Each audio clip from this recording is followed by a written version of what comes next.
Wyndham down low, Dason Pursley out wide. The speed picks up, the green flag goes up, and we're underway. Oh! Wow, Chris Wyndham jumping out to the outside. He's trying to go to the trifecta, and now comes downhill. Avedissian threw a slide job for the race lead, couldn't hang on to it. Wyndham's able to power back by. She'll go to the cushion down to turn number 3 and 4.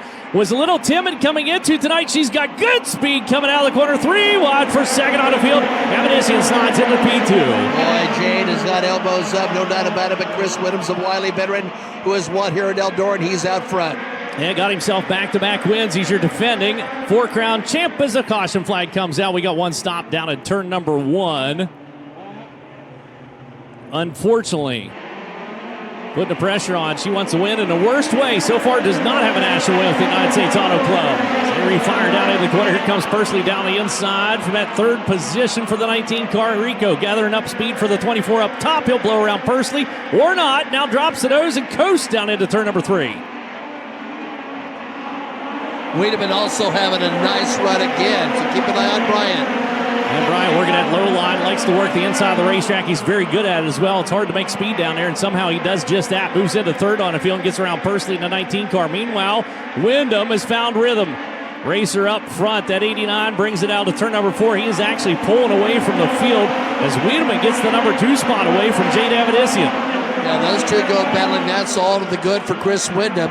But Brian has been really good at 3 and 4 working that bottom groove. Watch CV back behind. You cannot forget about the 57 cars. There goes Rico, another slider out across the racetrack. Dason Pursley lets him coast on through it.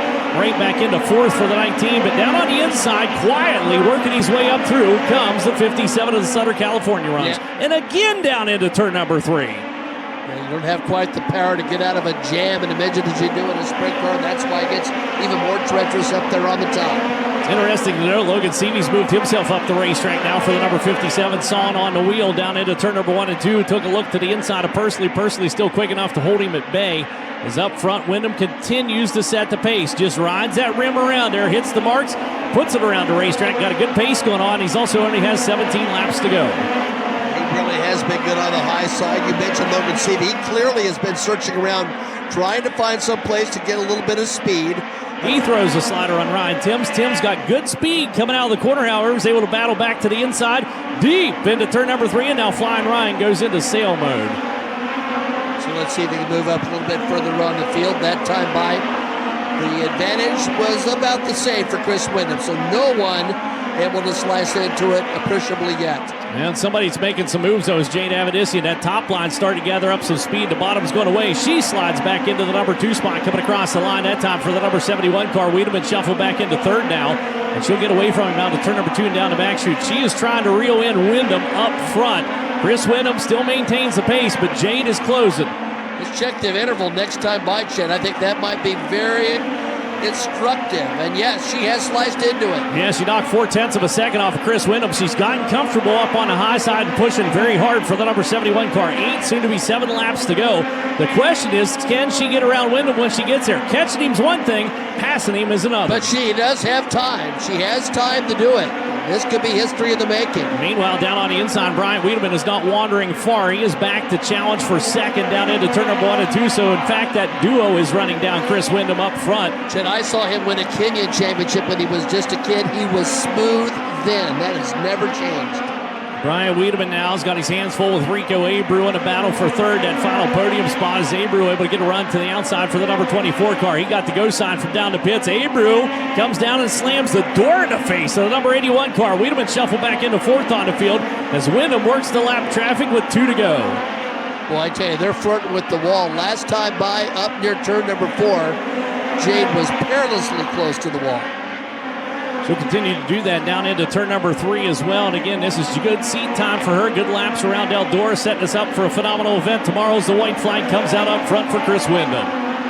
Chris Wyndham showing that he still has the touch in a midget here at the Big E as he has just 2 turns to go, Chuck. And heads down into turn number 3 of the NOS Energy Drink, PristineAuction.com. KNC Drywall number 89 fires out turn number 4, and checkered flag comes out.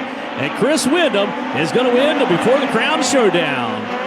Something about Midgets at Eldora just sets it apart. What's so unique about it?